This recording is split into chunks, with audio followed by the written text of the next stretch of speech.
Okay, so let's talk about the thumbnails first, because that's what has got people all bent out of shape. And the clickbait nature of YouTube, which is something I think that both of us are okay with. We're on board with this, aren't we? We don't mind a bit of clickbait, just to draw people in. But uh, uh, as long as it fulfills the promise in some way, you don't really mind too much.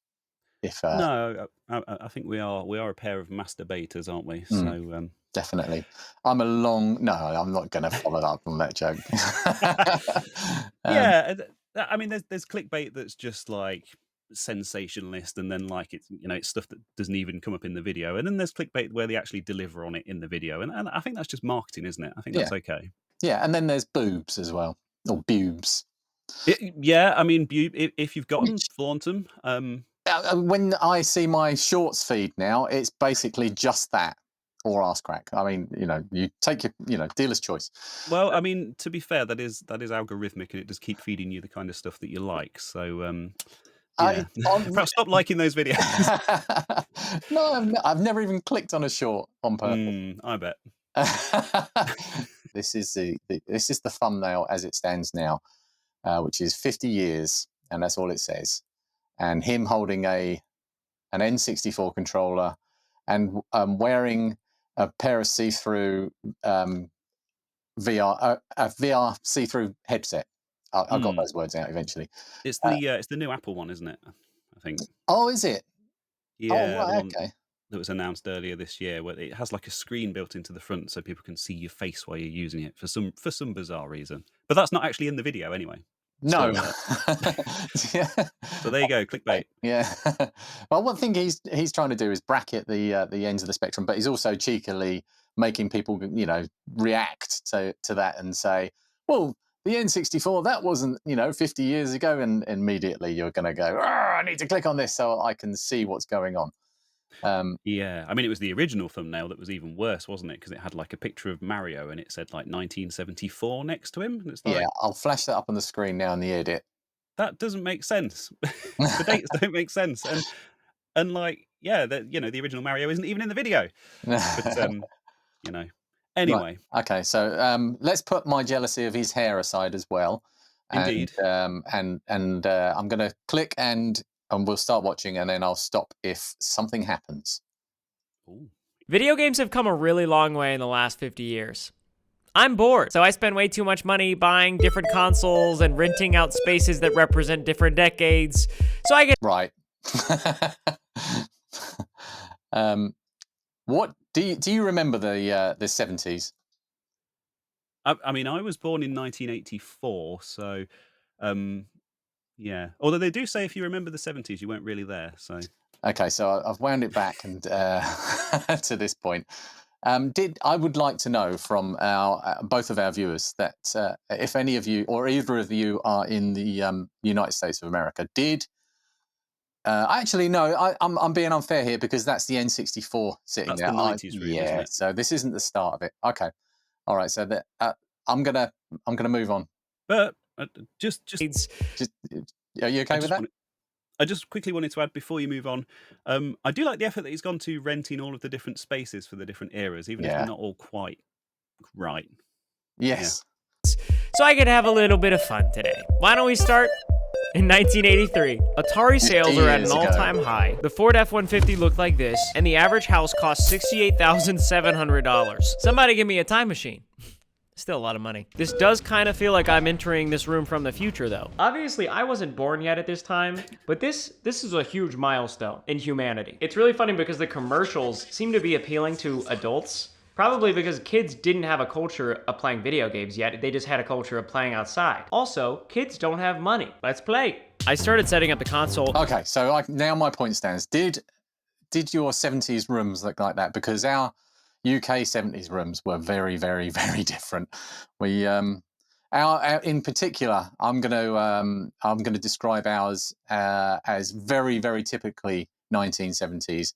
We had and I can remember it so vividly, flock wallpaper Oh, with that lovely. kind of a goldy orange color and it was goldy orange and brown, and shag pile carpet with open hearth fireplace made of stone across one wall, and um, uh, and obviously all of the furniture was either made from oak and just big bits of it, including the hi-fi and the television. And yeah, I would have. It would have been nice to see something that was. I suppose in warmer climates it wouldn't be quite the same, but I'd like to have seen something that, America suffered the same way as us Brits in that era. Yeah, it sounds a lot like this house actually when we first moved in, and that was 2011. So Oh, okay. we Like wallpaper. we had we genuinely had, it was red and gold. But you may be pleased to hear that that's long gone now. Did you have wood chip? The house I grew up in had wood chip. Oh, yeah. Oh, there may have been some here. Yes, actually, yeah. In our bedroom, we actually had it on the ceiling as well. It was like the walls and the ceiling. So. That's some cheap ass Artex, that is. Right. Do you want to carry on, or have you got something to say? Yeah. Well, obviously, it's picked 1983 because it's a nice round, 50 years ago. Obviously, I know. Wait, that's not right. It's No, 40 years ago. It is 40 years ago. That's the whole thing. Why? Hang on a second. Yeah. I was going to say, I was born the year after that. I'm 40 next year. I'm definitely not 50 next year. So this is the clickbait that is going on here. That's the first thing. Yeah. Oh, he almost had me fooled there. You used my terrible maths skills against me. But yeah, I was going to say, actually, the 2600 was released in 1977, not 1983. And 1983, he could have done the NES. So it's interesting that he went back to the Atari, which I think that was the right choice. Okay, yeah, yeah. The Atari is definitely a really good jumping off point. And the first time I watched this, we'll obviously see. Actually, I'll keep my powder dry until that bit. Let's carry on. One thing I want to say is.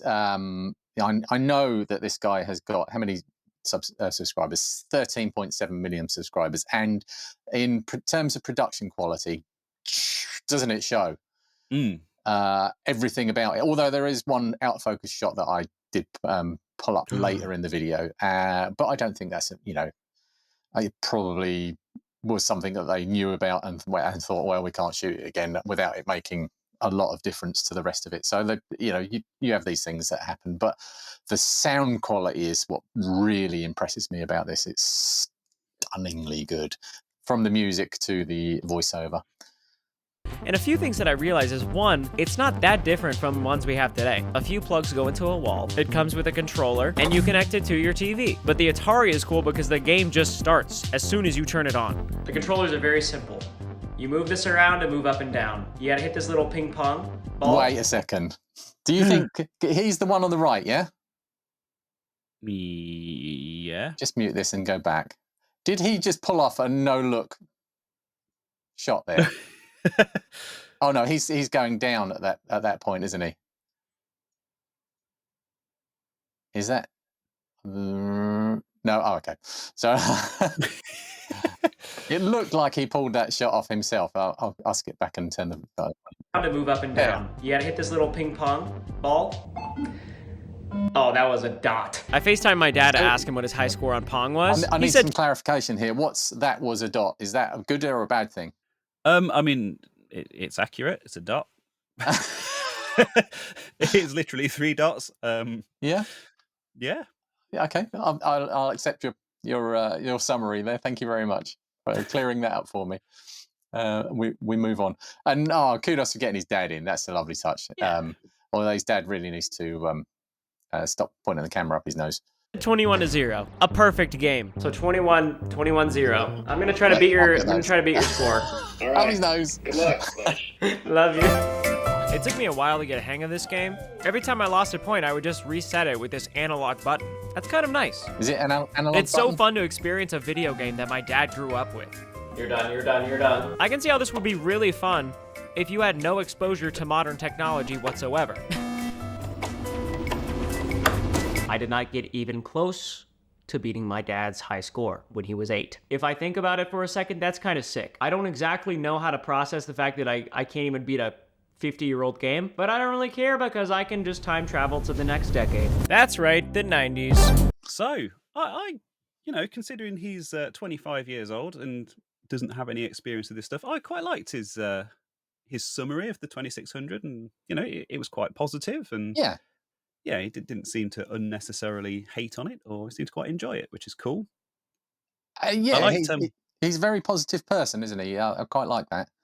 he is, yeah. I liked the part where he said about the cartridges. He said you put the cartridge in and the game loads like instantly. Yeah. And obviously, like to us, that's just how things were back in the day. But No, it wasn't. to anyone who's grown up, anyone who's grown up with in the modern age with like endless updates and all of that kind of stuff, it must be quite refreshing to just flick a power switch and like instantly be playing. It's weird actually because I experienced the 2600 before the ZX81 and the ZX Spectrum.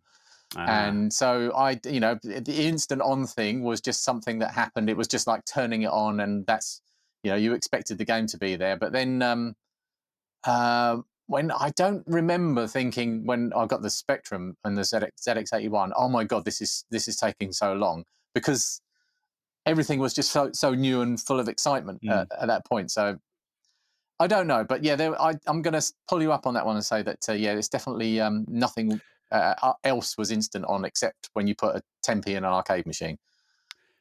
Yeah, that's fair enough. That's a fair point. Being the obviously my first computer was the Acorn Electron, and we had the obviously all the games and stuff on tape as well. So, admittedly, I'm not being entirely honest there, but it's not inaccurate. Would it be interesting to see his thoughts on the Spectrum and stuff like that? See if he's got the patience. He needs to do 8-bit micro roundup. He should. I'm sure that'd be a very popular video as well. Well, micros through the years. So where would he start in 1980? It would obviously be what would it be? It would be something like TI-99 or something, wouldn't it? Yeah, I suppose from an American standpoint, maybe the Apple II. Apple II 70s.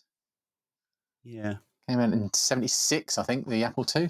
Right, so when I saw him go from Atari, I mean, obviously my first thought when this started was, well, that's not 50 years, when he showed the Atari. And then the second thought when he showed the N64 was, well, where the hell is the NES? But then afterwards, and looking at how he's done it, and he's structured it from this is this decade, this is the next decade, then okay, that's fair enough. I don't mind this, and I quite like that he chose the N64 for the 90s. I think it's a good choice. It's a good console to represent it, and it's I think a lot of people would have gone with the PlayStation. The PlayStation's boring, The N64 is different and cool. But actually, you say about the 50 years of gaming. I just had a thought. What year was Pong, like the original arcade game, actually released? Because that would have been like 74, It was 73, 74-ish. So something around there, yeah. When he says, I've just played a 50-year-old game, Pong is a 50-year-old game. So, okay, so there we go. Yeah. Justified. All right. Just a thought. No, it's a good thought. Keep up with the good thoughts. Let's go.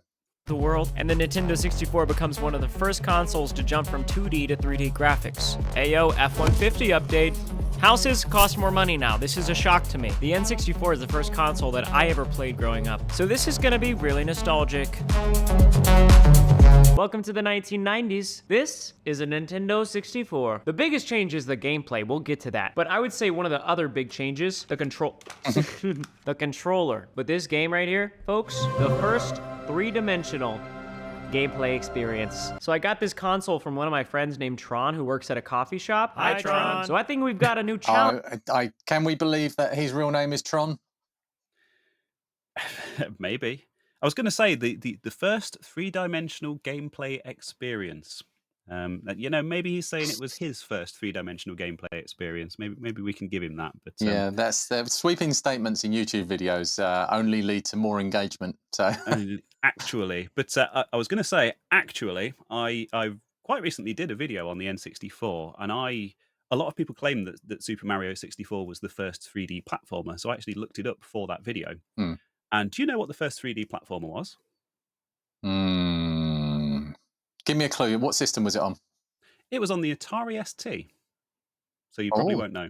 no, I won't And know. it was exclusive to the ST. Oh, It was called Alpha Waves, and it was released in 1990. And I'm sure there are people out there who will argue with this and say, "Oh, what about this? What about this?" But yeah, it is kind of widely regarded as the very first 3D platformer. Very basic, of course. You were I was going to basically say, just like was a it terrible? triangle that slowly bounced up and down on these like platforms. But Oh, yes, it was terrible. it had a 3D camera that you could, you know, yeah. So Did there you you have go. to control the camera? I haven't actually played it, but I can't imagine how you would do. You So haven't played. Oh, it must be good then. Challenger to defeat. I'm gonna set it up. Ugh, guys, this is so emotional. I'm serious. I have so many good memories playing this console at my grandma's house. Aw. Those were the good old days. Now, my first time playing it in like 15 years, I've got to beat a dude named Trahan. So Tron's high scores are pretty much listed on each level. I'm just gonna try to beat one. I mean, let's be honest, guys. The Atari looks so bad in comparison to this. I can even record this game with a capture card. That's how far we've come. I'm jumping, I'm running, I'm throwing things, all in a 3-dimensional space. To beat this level, I ran past some balls. Like, this is gaming. Next, I got shot out of a cannon on purpose. The fact that there are animations is really crazy. But what's really crazy is how scared I got. I'm getting slightly off put by. I mean, he's a very wholesome person, but and it must be a kind of a trademark thing with him. But the constant he does is his little chuckle laugh is starting to just like it's starting to hit my ear wrong. I thought you were going to say something about the balls. No, Now this innuendo is your gaming. area. Right. So, do you want to any more reaction Um, on this bit? you said the Atari looked bad compared to the N64. That was the first negative thing he said. Hmm. Okay, I'm going to Yeah, let him go yeah, because good point. it's it was just like 3 dots on a screen. Yeah, But I mean it's accurate. it's accurate, and things had moved on since the 70s.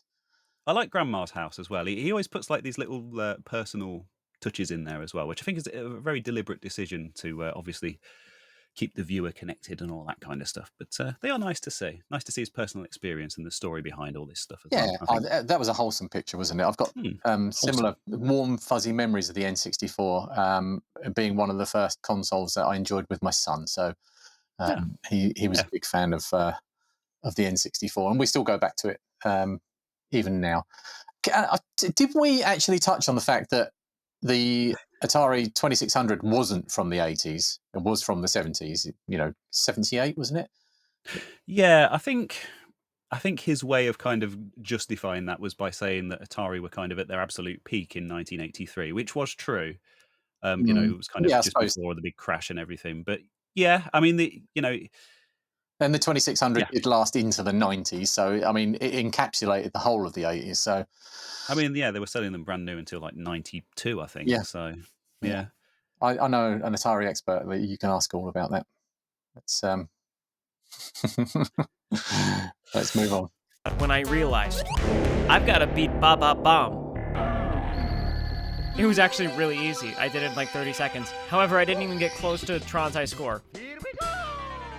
I didn't beat Tron's high score.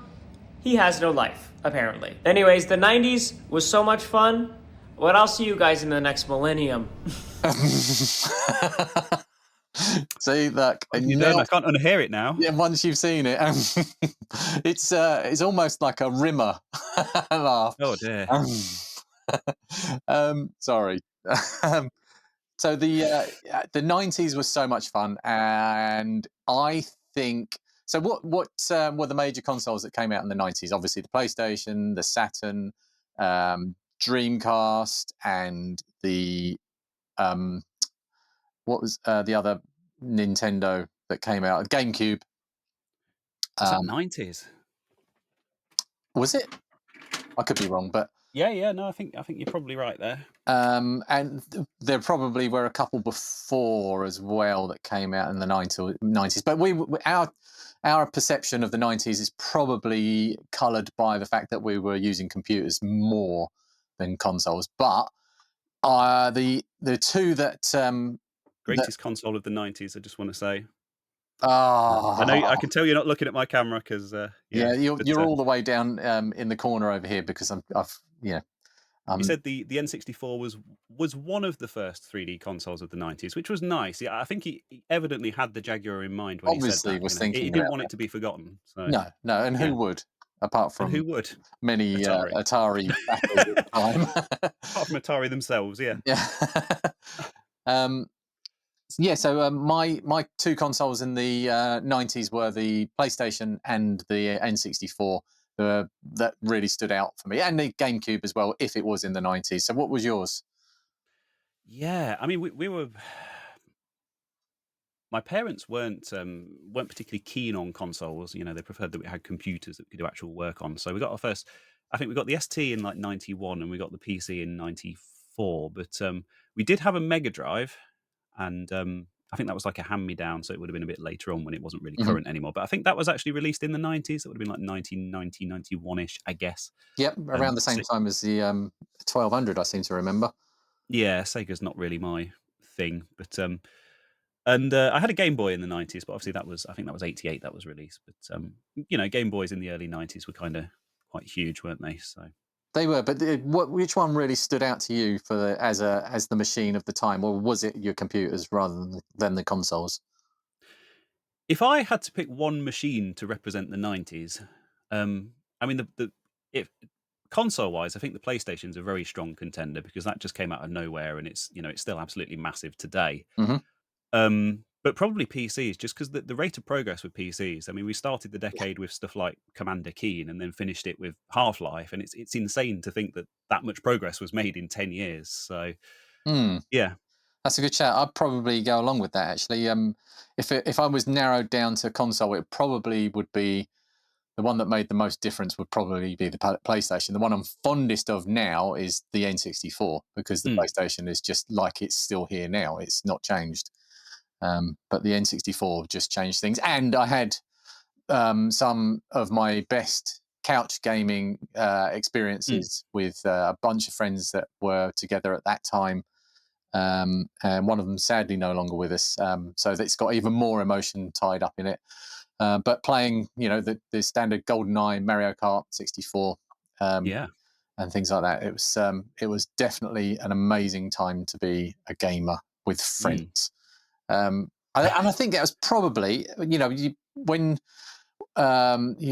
had it with, well, I didn't have this with these SNES. I had experienced that machine in other people's houses briefly, but never to sit down and have like an evening of play. It felt still there was more of um, a solo kind of feel to the games that rather than trying to get you to play with your mates. mm, So yeah, that was what made the 90s for me. mm. You ready to move on? Good times. Good time. It I was am. good times. The early 2000s brought us really good computers. What? I hate that computer. So uh, I, I really don't know what to say about the whole. I'm probably going to start a massive great fight, but as a PC, especially at that time, as a PC enthusiast, the thought of owning a plastic Mac was abhorrent to me. And now I'd love one. Yeah, I had a girlfriend who had one actually at the time, and I'd never sort of come across Mac stuff before, and it was like, oh, and they were like a proper Mac family. I mean, they had the MacBook, and they got like one of the first iPods when it first came out, and it was like, oh, You're better off without her, Reese. She's no. completely different world. Yeah. Oh, actually, as you paused on this frame, I just wanted to say I like how he's used the Ford F-150 to represent how cars have changed over 50 years as well, because obviously it is. I think it's like the best-selling car in America and has Yeah, been for like 50 years. yeah, and So it still looks the same to me. yeah, yeah, yeah. Clever little touch Although that, and I have to say that Ford F-150, looking at that now, that really does look like a Ford Granada from the 80s yeah, it does a bit. or Yeah, a Cortina. if you just ignore like the back end. Yeah, Yeah, they definitely had good that shout. It's styling. a good shout. That is. Right, let's move on. Anyway, A new F-150 and more expensive houses. All How right, does so this that was from the previous decade, so they changed it. Right, okay, uh, right, let's go. keep happening? Anyways, let's hang out in 2007 for a minute.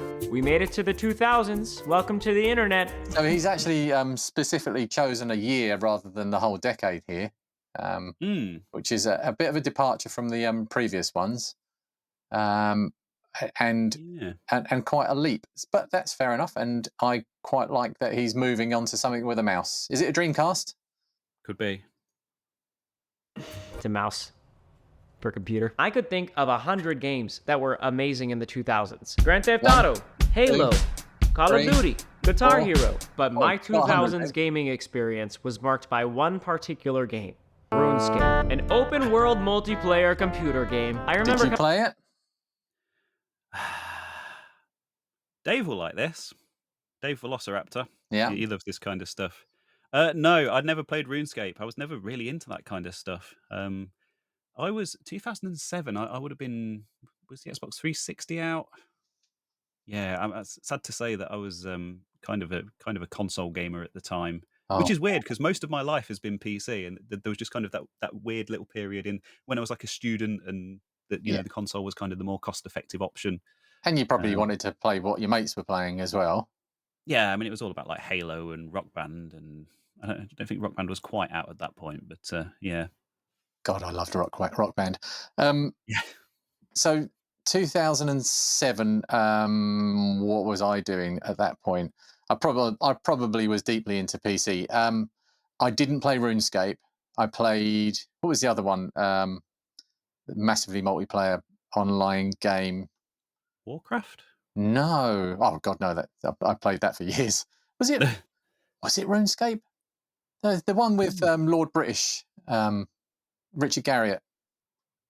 Ultima Online. Thank you. Yeah, Ultima Online.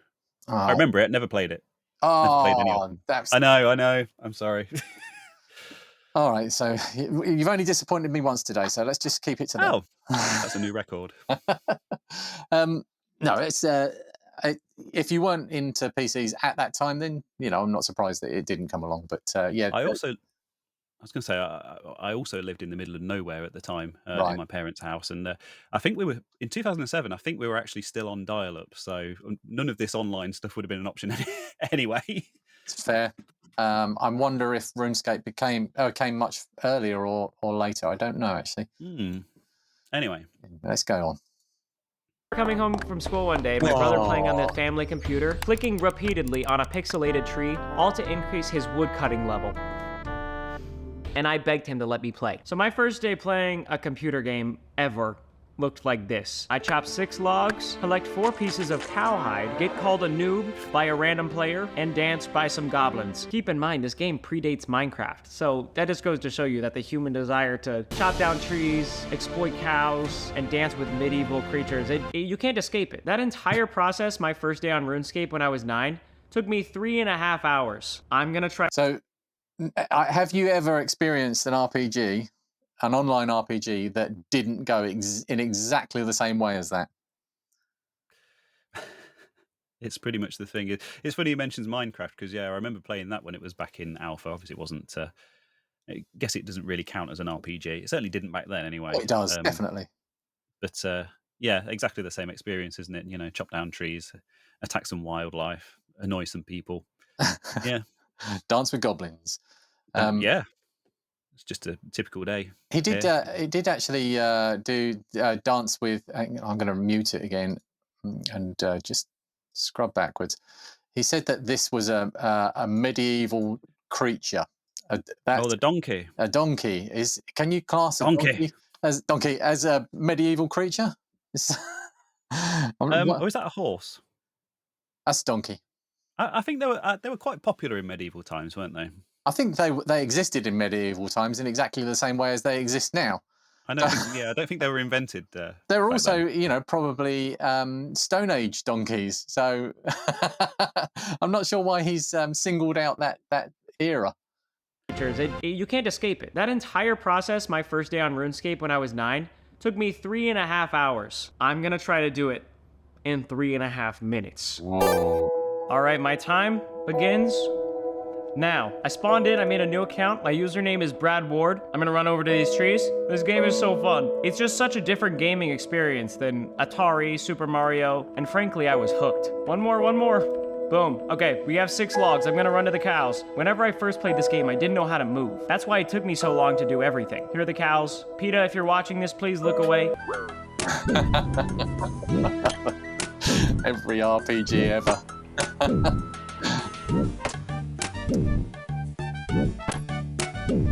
Okay, I've got all the cowhide I need. I need someone to call me a noob now. Noob. Thank you. I'm out of here. Goblins, goblins, goblins. Here we go. Boom, I'm dancing with the goblins. So nostalgic. That only took me 27 minutes. Right. Are we impressed? I'm impressed. There's one thing we haven't really touched on in this yet. Obviously, we've been talking about the games and the content and his choices of stuff like that. But the editing and all of these sequences and like the choices of the music and the quick cuts from thing to thing. Obviously, as YouTubers ourselves, we're kind of interested in that. And just like the pacing of it, it's just really good, isn't it? And we take notes of this sort of thing, and definitely whenever you see something like this, and it's very easy to watch something like this and not notice because it's done so well. Yeah, exactly. But when you are looking with a critical eye, if it's done right, you don't even notice it. Yeah, it's very, very, very good. I'm impressed. He's almost as good as you, Reese. He's not easily impressed. No. Brad Ward, do you have anything to say for yourself? Please subscribe to Ryan Trahan. Oh, thank you, Brad. That's awfully nice. He said that himself. I don't have free will. That's enough, Brad Ward. All right. It is time for the Wii. New F-150. Houses cost more money. You get the gist. Okay, 2011. So he's only gone forward 4 years this time. But I think, again, it's a good choice. I mean, the Wii was quite a jump, wasn't it, with the motion controls and stuff? So, yeah.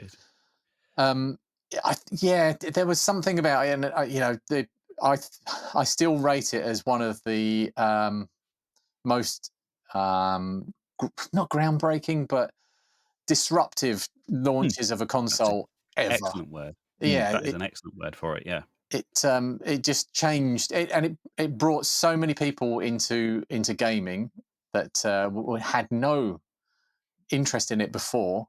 In everybody has experienced the Wii. If you went through, took a sample of 1,000 people, and said how many had played on a Dreamcast, how many had played Half-Life on a PC, you're going to be down in the sub 10% percentages if it was just a random sample of people. But we, you're banging on 100. That's the thing, because like it was just genius at the time, because there were so many people who weren't really interested in consoles who went out and bought one, like old people's homes and stuff like that, because they're keeping active and all that stuff. But not only that, Nintendo knew that they couldn't compete with like Microsoft and Sony on pure horsepower, so they kind of marketed it to existing console gamers as like a second console. And I had an Xbox and a Wii, and I think everyone in that era had the main console and the Wii, so it was absolutely genius. And I mean, is it the best-selling console of all time, or it's got to be up there? It's got to be up there. Well, I suppose that I think that the modern consoles now kind of surpass everything. I suppose the market's much bigger nowadays, but I think at the time it was, yeah. But it was the Wii that actually created that market in the first place. But you don't get people buying PlayStation 5s for your granny's going out to play, Forbidden West or whatever it is. I don't know. I'm down with the kids. I haven't got PlayStation. Like Cyberpunk. That's a new one, isn't it? Cyberpunk. That's a new one. Yeah.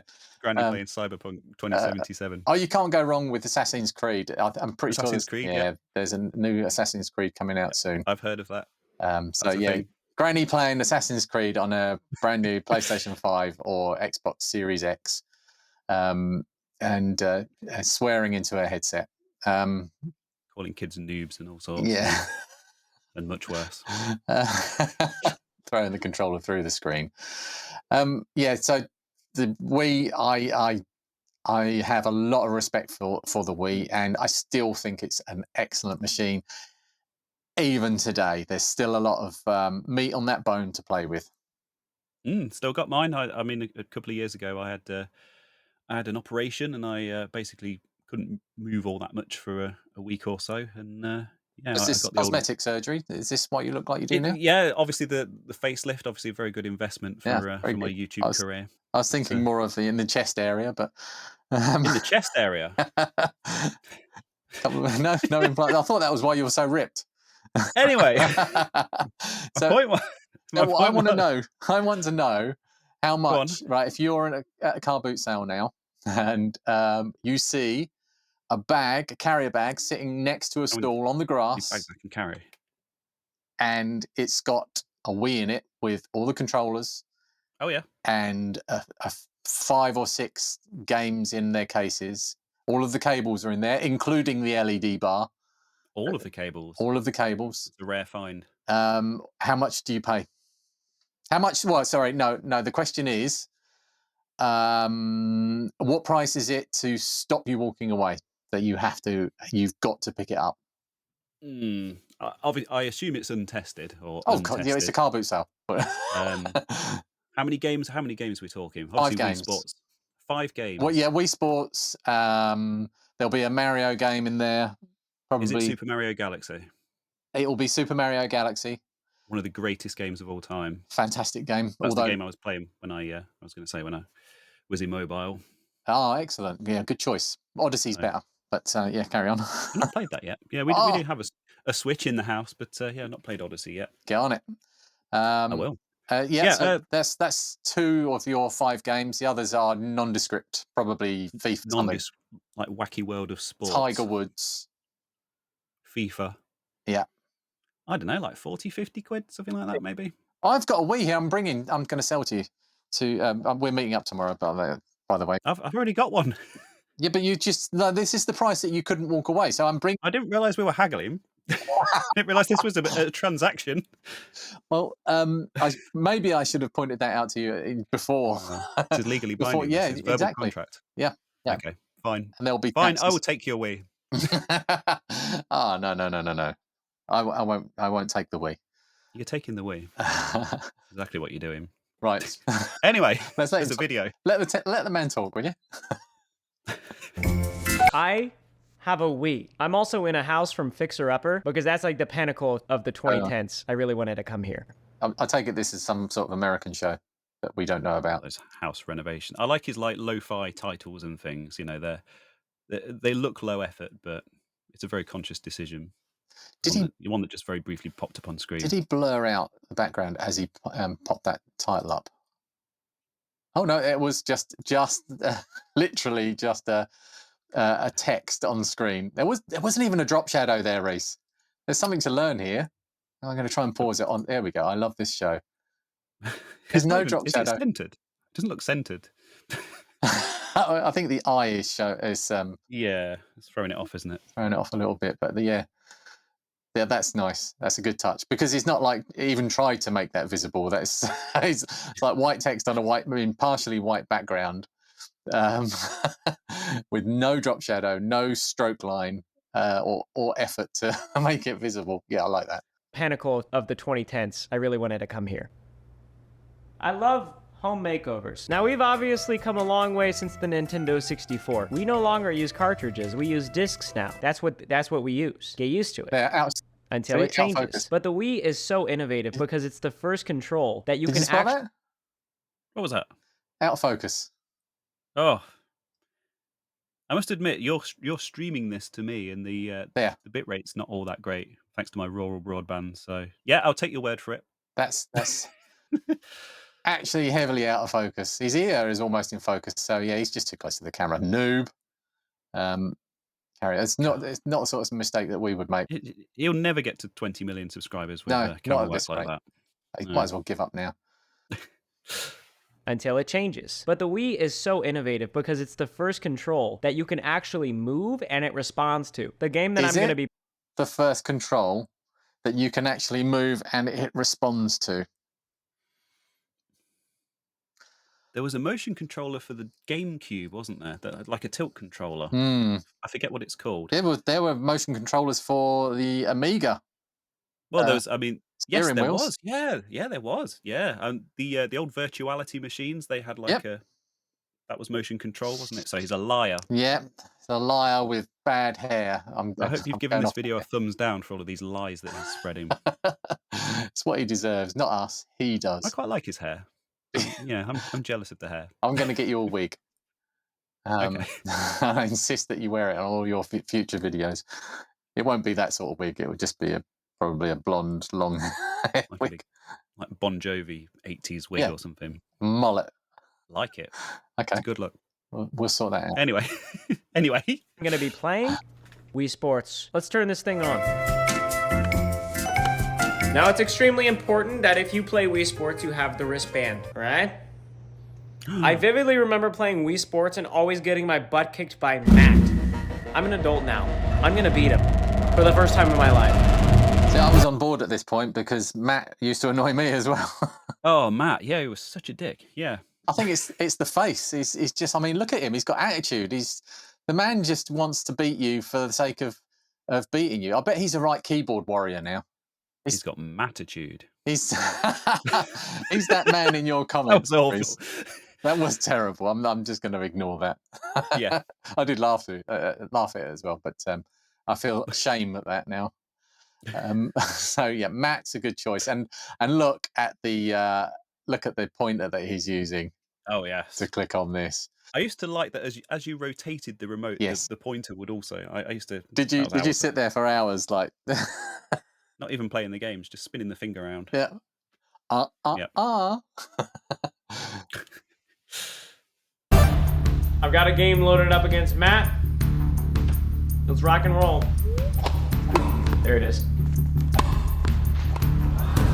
Just lost the first game. To make my attempt at beating my childhood bully Matt even harder, I'm going to... I have thoughts. Oh no. When I watched this, initially, the fact that he's playing it so close to the light made me very nervous. Because you remember like the viral videos that were doing the rounds, and there was like this kid that just like swung his arm up and it had like this big glass dome light thing above him, and it just shattered into like a million pieces. And I remember that doing the rounds on the internet at the time. And this reminded me of that. He needs to be careful. He does need to be careful. I've got a similar story in this very room. You can't see it here, but just above me is a dome light. It's a bit like the sort of light you get in a bathroom. In fact, it's exactly the sort of light you get in a bathroom because that's where it's supposed to be. It was bought for our bathroom, but was never used, so I put it up in here. So it's an LED light with a plastic cover, and it's about like this big.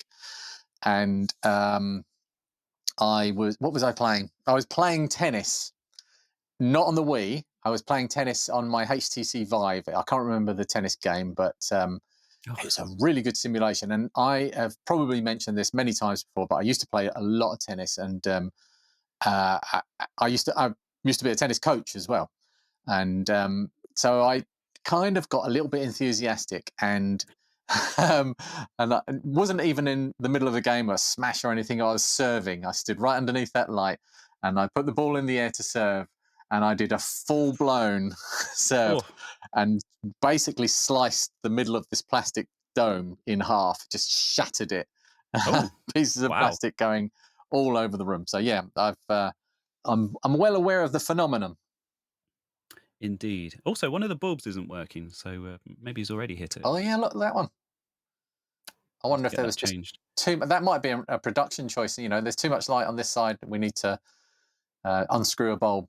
Oh, that would be smart, wouldn't it? Yeah.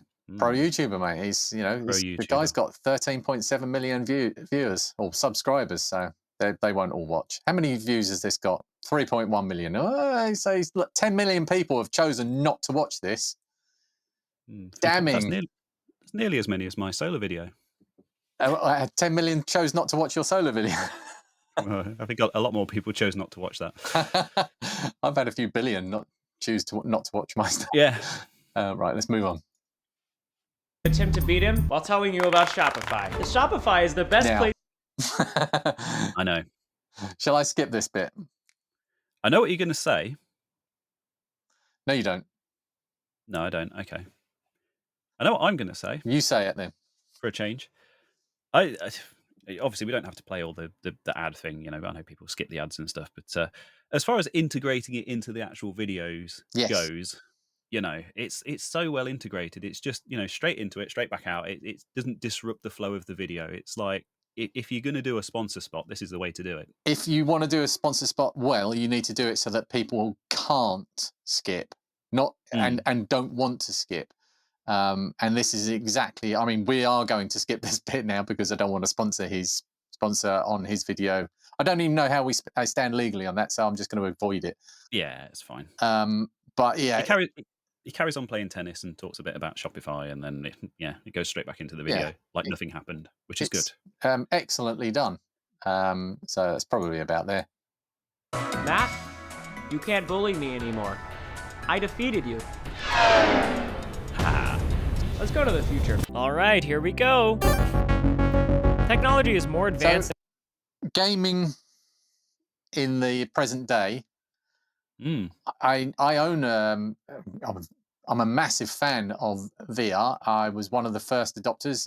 With the Oculus Rift, I had the DK2. I didn't have the DK1.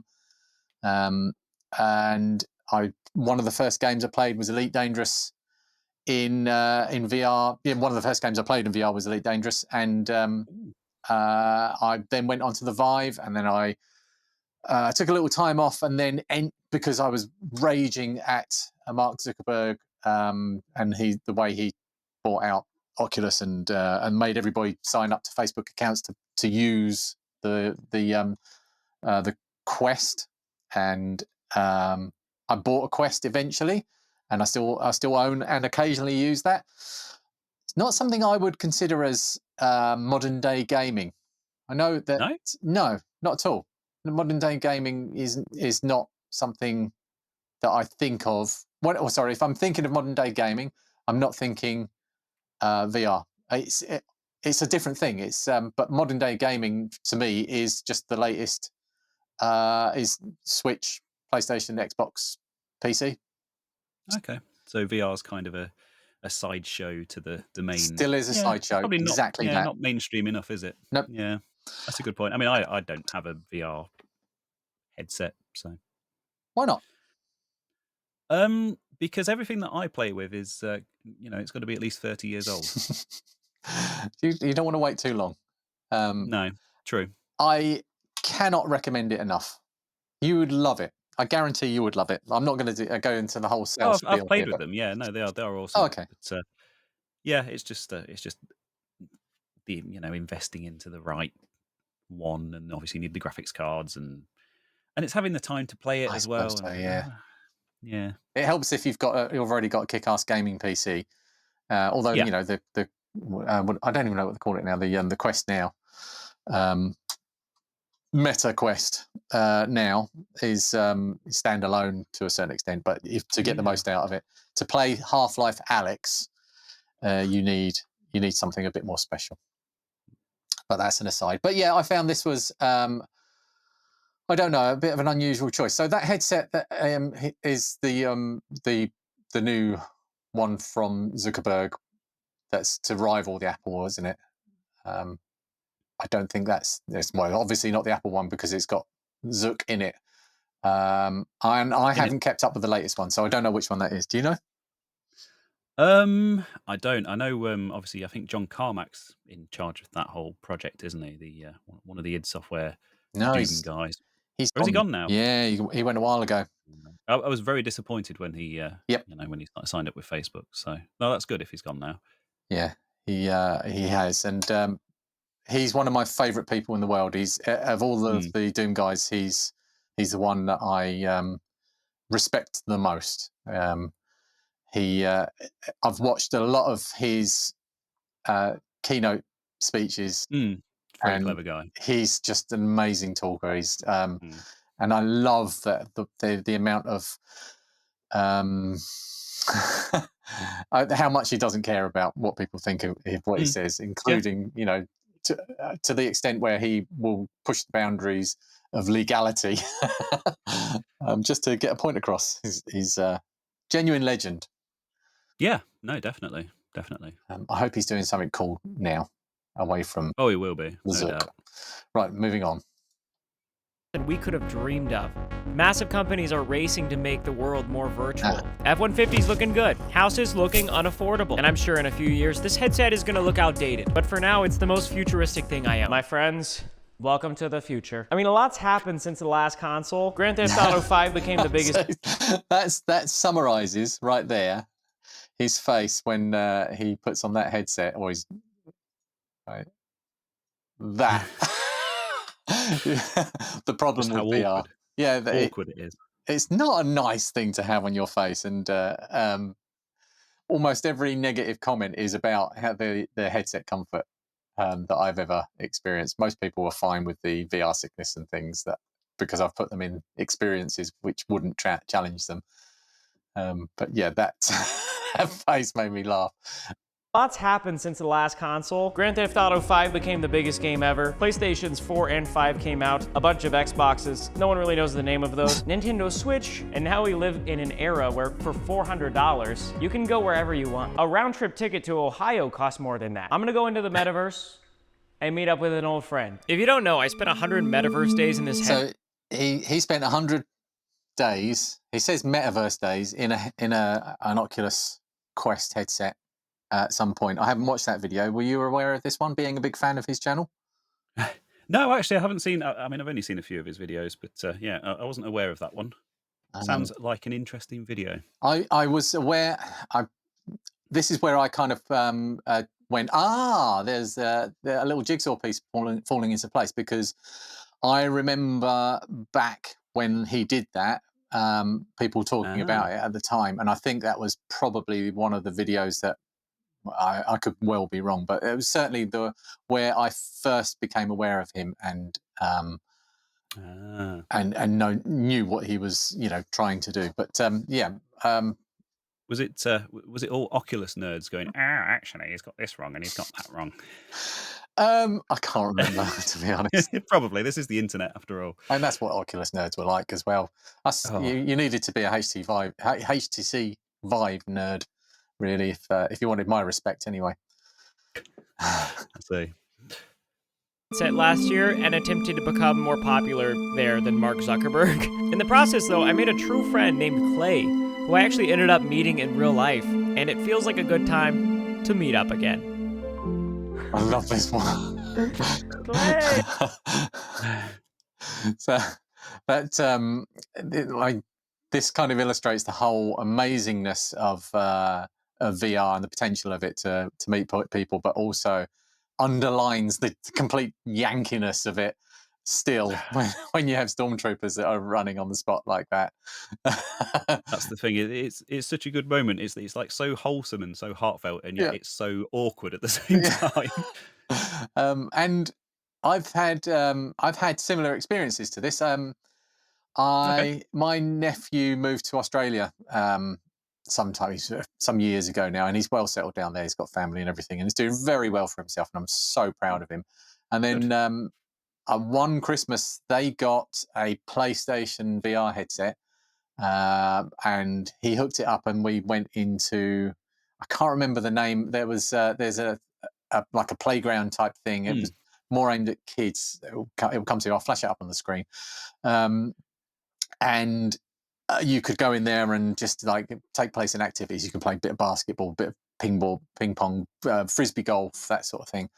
And it came out on the PlayStation as well, and I was on the PC, and you could cross-platform play. And I think it was my birthday, New Year's Eve, late one night. He's in Australia, I'm here, and we met up in VR. I hadn't seen him for over a year, and it honestly felt like I was spending good quality time with him. And it's not the only time that I've had that experience of spending time with someone as well in VR. VR is just, for that sort of thing, is amazing. You really do feel like you are in the same room with someone, because they're moving in the way that you would expect. They don't look how you would expect, but yeah. So you're missing out, Reese. You need to get a VR headset. Then we can man hug like they're going to now. Spoilers. Hey, What's up, buddy? no way, dude. You are back. I'm back, big dog, of course. Dude, I can't believe this is real. I'm sitting down. Hold on. Does that feel better? Yeah, you go, yeah. Dude, no Be way. human like me. That is crazy. How are you? I'm good. How are you? Good, man. Long time no see. I know. Oh, you got to give me a hug, dude. Come on. This is so wholesome. Come on, come on. Just like old times, Clay and I just hung out. We tried cooking, we went to a 7-Eleven, got some fun drinks, we boxed each other, and eventually we found a world with a ping pong table.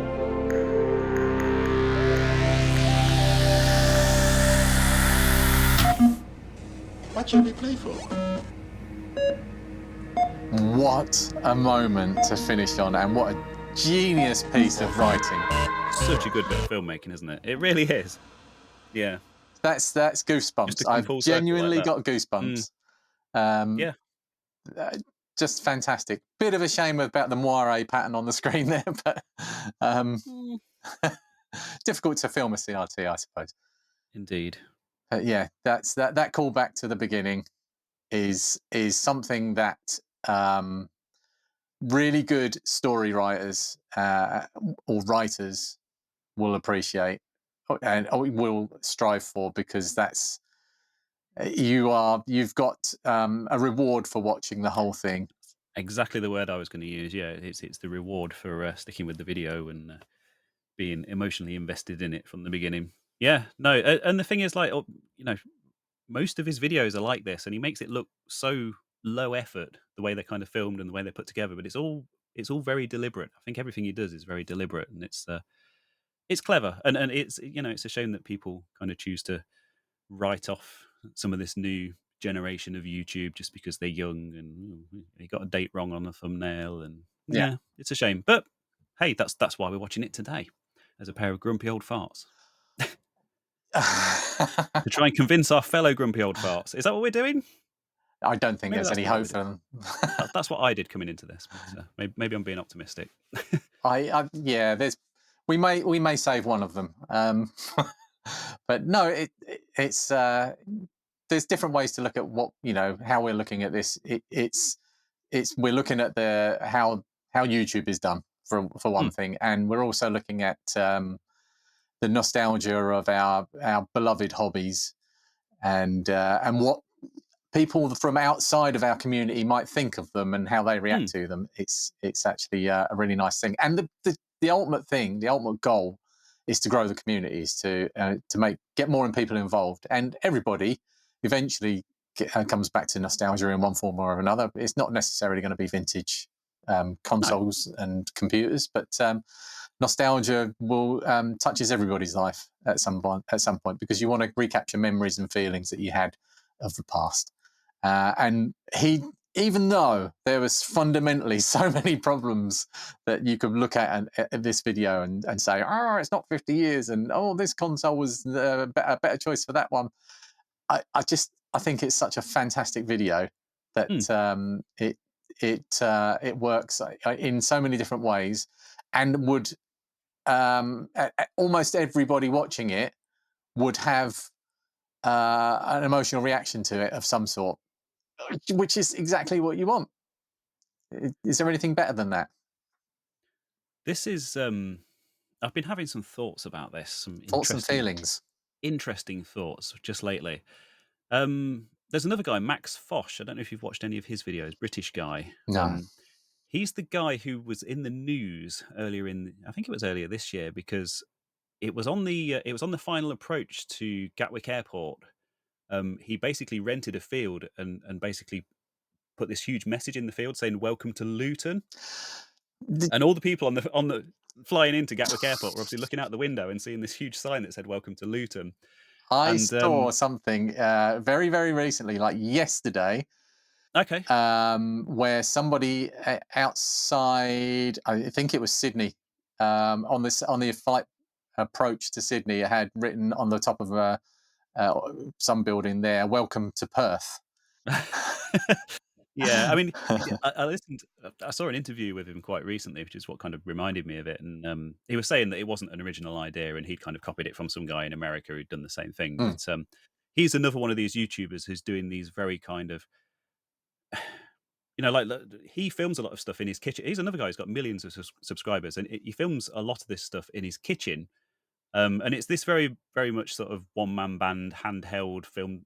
A lot of it's filmed on his phone, and it's kind of the way that things are kind of coming round to. It's kind of YouTube coming full circle, I think, because obviously when YouTube first started, they had the tagline of "broadcast yourself," didn't they? And it was Mm. all about you. It was all about people being individual and all that kind of thing. And then we kind of we had the vloggers and all that stuff, Casey Neistat and those people, and then we kind of got into this Mr. Beast era of like big high production game show type things and pranks and all that kind of Mm. stuff. And it's actually kind of starting to, I think it's starting to come back round to stuff like this. That's very much, it's very kind of personal, and I like that. I like that. That's the point that I'm trying to get to.